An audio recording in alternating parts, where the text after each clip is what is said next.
स्वागत है दोस्तों आपका इस हमारे YouTube चैनल में। तो मैं लेकर आया हूँ आप सबों के लिए फिर से आज़ाद शत्रु के बारे में प्रसाद जी साहित्य से।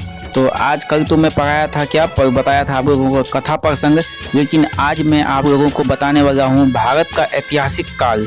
क्या बताने वाला हूँ? भारत का ऐतिहासिक काल आज का विषय है। तो क्या है देखिए, आइए ज़्यादा टाइम नहीं लेते हुए, अगर आप हमारे चैनल में नए हैं तो प्लीज़ सब्सक्राइब करना ना भूलें ताकि हमारा वीडियो आप तक पहुंचते रहे। अपने दोस्तों को भी शेयर कीजिए जिसके पास ये वीडियो नहीं है, जिनको इस वीडियो की ज़रूरत है। अगर आप BA पार्ट 3 में हिंदी ऑनर्स से लिए हैं तो हमारा वीडियो देखना ना भूलें। तो क्या है आज का वीडियो? आज का क्वेश्चन और आंसर मैं आपको बताऊंगा, अच्छा से समझाऊंगा, बहुत अच्छा से अपनी लैंग्वेज में, बिल्कुल देहाती भाषा में, तो जैसे आप समझ जाएं। तो क्या कहते हैं, गौतम बुद्ध से माना जाता है क्योंकि उस काल की बौद्ध कथाओं में वर्णित व्यक्तियों का पुराणों की वंशावली में भी प्रसंग आता है। देखिए, गौतम बुद्ध जो है उनसे यह माना जाता है कि उस काल में, किस काल में? गौतम बुद्ध के काल में उसमें लिखा हुआ था पुराणों की वंशावली से प्रसंग जो आती है गौतम बुद्ध के काल में ये दर्शाया गया था। इसलिए लोग वहीं से प्रमाणिक इतिहास मानते हैं।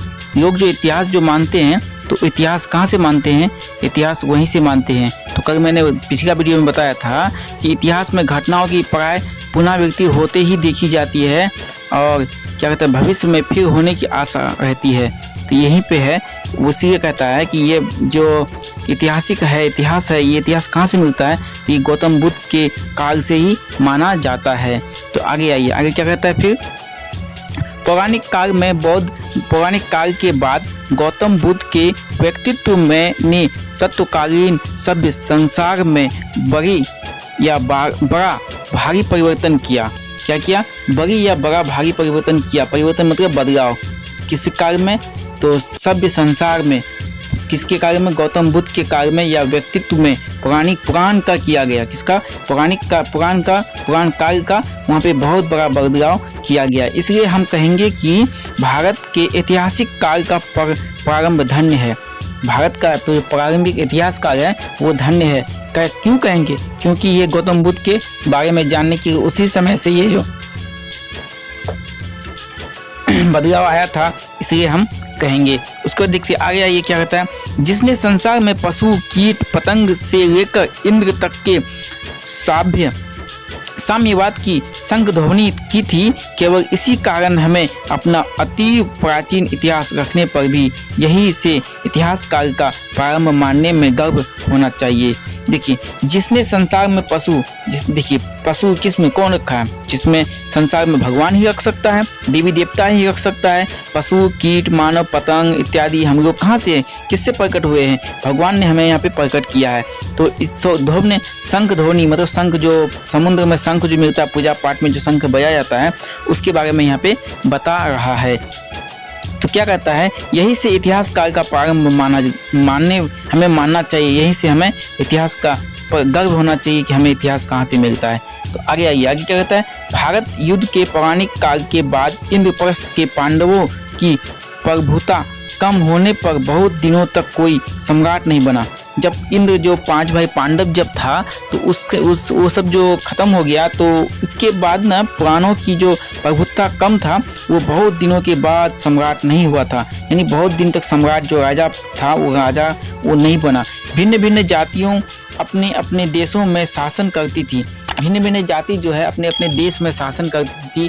जैसे प्रधानमंत्री होता है ना, पहले राजा प्रजा होते थे तो अपने देश में शासन करते थे, लेकिन राजा उतना नहीं था। विशाल राजा, जैसे मगध का जो सम्राट है वो बिंबिसार, वैसा राजा। और भी अजात शत्रु बहुत सा राजा था। तो उस समय जो 5 भाई पांडव इंद्र तो परास्त किया था, उससे राजा नहीं बना था। तो आगे क्या कहता है फिर, बौद्धों के प्राचीन ग्रंथों में ऐसे 16 राष्ट्रों का उल्लेख है। प्राय उनका वर्णन भौगोलिक क्रम के अनुसार ना होकर जातीय के अनुसार है।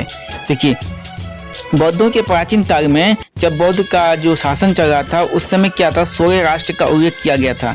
लेकिन इस उल्लेखों में भौगोलिक क्रम में अनुसार ना होकर जातीय पे था। यहाँ पे जाति के बारे में यहाँ पे बताया गया था, लेकिन भौगोलिक कारण नहीं बताया था, भौगोलिक क्रम पे नहीं बताया था। उनके नाम है अंग, मगध, काशी, कौशल, ब्रिज, मल, चैदी, वत्स, कु, पांचाल, मत्स्य, सरसेन, अश्व, अवंती, गांधार और कानभोज क्या थे? कानभोज राष्ट्र में था। तो एक बार फिर से सुन लीजिए आप लोग और ध्यान से सुनिए, मैं धीरे धीरे बताऊंगा। देखिए, अंग मगध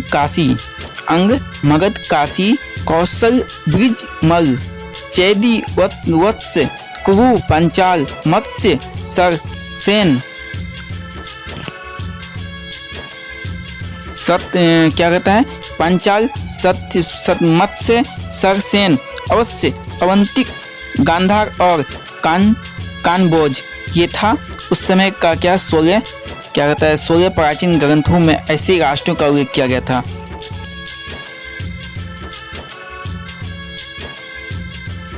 तो आगे क्या कहता है कि उस काल में जिन लोगों ने बौद्धों का संबंध हुआ, उस काल में जिन लोगों ने बौद्धों का संबंध हुआ, इनमें उन्हीं का नाम है। ये जो नाम जो आपको बताए, तो उस काल में जो बौद्धों का संबंध हुआ था, मतलब बौद्ध से जो संबंध मतलब रिश्ता था या सारागना था, परिवार था, तो वही सब का नाम, उन्हीं लोगों का नाम यहाँ पे है। ठीक, आगे देखिए क्या कहता है, इनमें उन्हीं का नाम है। जातक कथाओं में शिवी, सौवीर, मद्र, विराट और उद्धान का भी नाम आया है, किंतु उनकी प्रधानता नहीं है।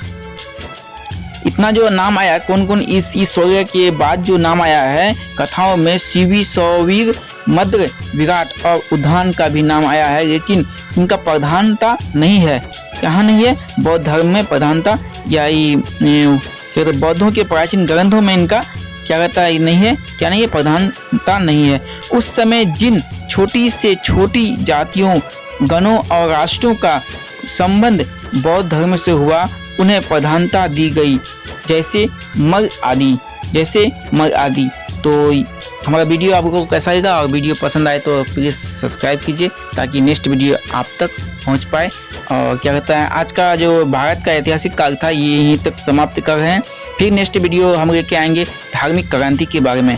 किसके बारे में? धार्मिक क्रांति के बारे में लेके आएंगे। उसमें वेद, पुराण, अहिंसा वाली दीक्षा, उसके बाद क्या कहता है कि पाटलिपुत्र जैसे इंद्रप्रस्थ, अयोध्या कांड, ये सब धर्म के बारे में हम आपको बताएंगे। तो कौशल, मगध, अवंती और वत्स कौशल कैसे पुराण राष्ट्र क्या किया, तो यही सब के बारे में हम धार्मिक क्रांति के बारे में बताएंगे। तो मेरा अगला वीडियो फिर देखना ना भूलें आप लोग। और मैं चैप्टर बाय चैप्टर और एक एक वर्ड बताने वाला हूँ और एक एक बात को आपको समझाने की कोशिश कर रहा हूँ। बस आप ध्यान से मेरा बात को सुने, समझें, ताकि आपको समझ में आए और आप अच्छा से एग्जाम की तैयारी कर सकें, लिख सकें। तो मिलते भी नए वीडियो के साथ नए टाइम में, नेक्स्ट टाइम में। तब तक के लिए तो कैसा लगा आपको हमारा ये वीडियो पसंद आए तो लाइक, सब्सक्राइब करना ना भूलें। साथ ही साथ चैनल को कर दीजिए सब्सक्राइब, ताकि हमारा वीडियो आप तक पहुंचते रहे। हाँ, बेल आइकन को दबाना ना भूलें। फिर मिलते हैं नए वीडियो लेकर नए टॉपिक के साथ। तब तक बने रहिए हमारे इस YouTube चैनल में। जय हिंद, जय